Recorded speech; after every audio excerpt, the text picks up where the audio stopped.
स्वामी प्यारी साध संगत जियो, भाइयों बहनों, माताओं, बच्चों, जितने भी आप सत्संग लाभ के लिए उपस्थित हुए हो, शांति से बैठ के सत्संग लाभ उठाएं। हर साल इसी महीने में शिवानी के सत्संग के बाद फतेहाबाद में पिछले 27-28 साल से सत्संग का आयोजन होता आ रहा है और हर वर्ष देखते हैं कि संगत ज़्यादा से ज़्यादा बढ़ती जा रही है।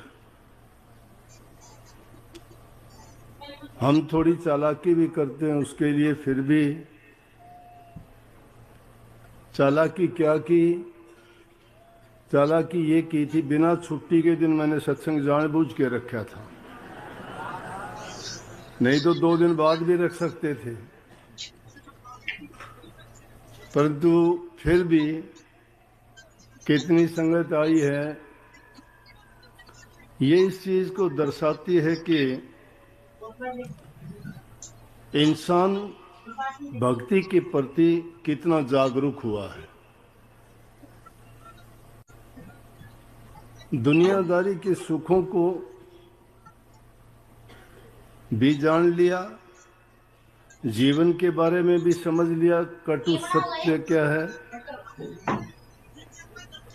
इस संसार को ये भी मान लिया कि झूठा है या सच्चा है, ये भी समझ लिया कि हमारे रिश्ते नाते कितने दिन के कितना साथ निभाने वाले हैं, किससे हमारा सच्चा और पक्का रिश्ता है और किस रिश्ते से हमारा हित है। दुनिया में रहते हुए रिश्ते हमने बनाए हैं, जोड़े हैं। समाज की स्थापना रिश्तों से ही हुई है, लेकिन उन रिश्तों में कोई भी सच्चा पक्का साथ निभाने वाला नहीं है। वो एक सपने की भांति हैं, टूट जाते हैं, छूट जाते हैं, दुख देते हैं, सुख भी मिलता है, परंतु ये एक बनावटी सा खेल सपने जैसा लगता है, जिसको हम ये सोचने पे मजबूर होते हैं कि आखिर हमारे जीवन का लक्ष्य क्या है और उस जीवन के लक्ष्य को हम प्राप्त कैसे करें। जीवन का लक्ष्य तो यही है कि इंसान के रूप में प्रभु ने हमें ये अवसर दिया कि हम संत महापुरुषों के पास जाके उनके पास नाम की दीक्षा लेके भक्ति कमाएं, क्योंकि भक्ति वाला रिश्ता सच्चा भी है, पक्का भी है, कभी टूटने वाला भी नहीं, कभी दुख देने वाला भी नहीं। इसकी तुलना जब संसार के रिश्तों से करते हैं तो निके फीके और छोटे और झूठे लगते हैं।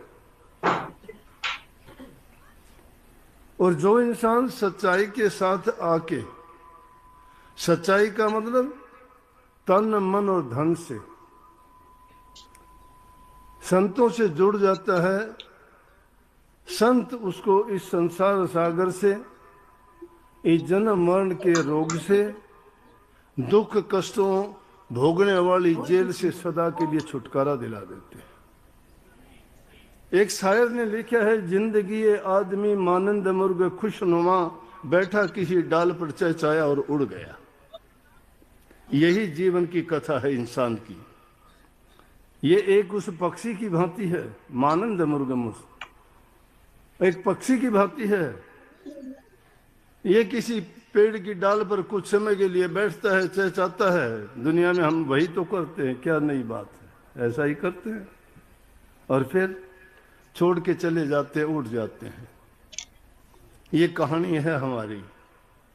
लेकिन फिर भी समझते नहीं हैं, दुनिया में रहते हुए मेरा मेरी आपा धापी माया के खेल में काल की जेड़ में ऐसे उलझे हैं कि हमारी बुद्धि को हर लिया भूल जाते हैं। बड़ी ठगनी है माया, लूट लेती है सबको। बड़े बड़ों को ठगया इसने, राजे महाराजाओं को, फकीरों को, तपधारियों को। भटक जाते हैं करने वाले भी। हमारी औकात ही क्या है?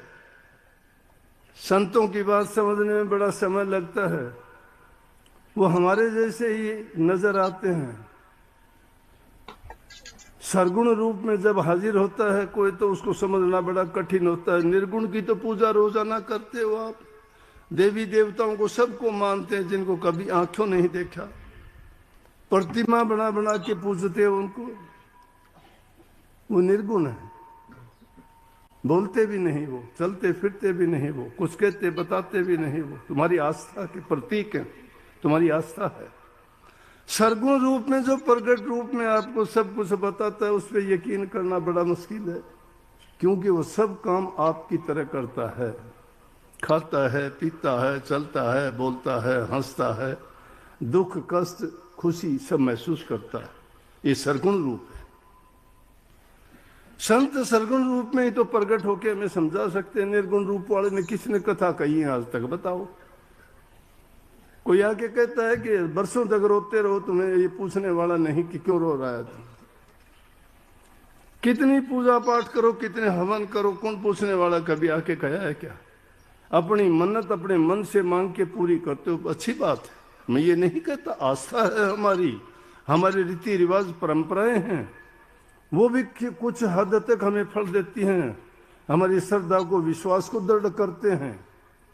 लेकिन जो फल हमें जिंदा मूर्त से मिलता है वो बीते समय के महापुरुषों से नहीं मिलता। तो ये उस रूप में माया ठग लेती है। छोटी मोटी बातों का तो कहना ही क्या है।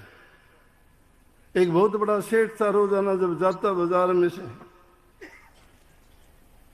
लोग उसको धनी था, लोग धन को मानते हैं, धन की पूजा करते हैं। परमात्मा कोई मायने नहीं रखता है धनवान के सामने। कहीं भी है कि गुणवंता ना जामिए जामिए धनवान, धनवान के बारने पड़े रहे गुणवान। धन वाला गुणवान को भी खरीद लेगा कि धनवान पैदा होना चाहिए, गुणवान की तो कोई बात नहीं, धन होगा तो गुणवान को खरीद लेंगे। लेकिन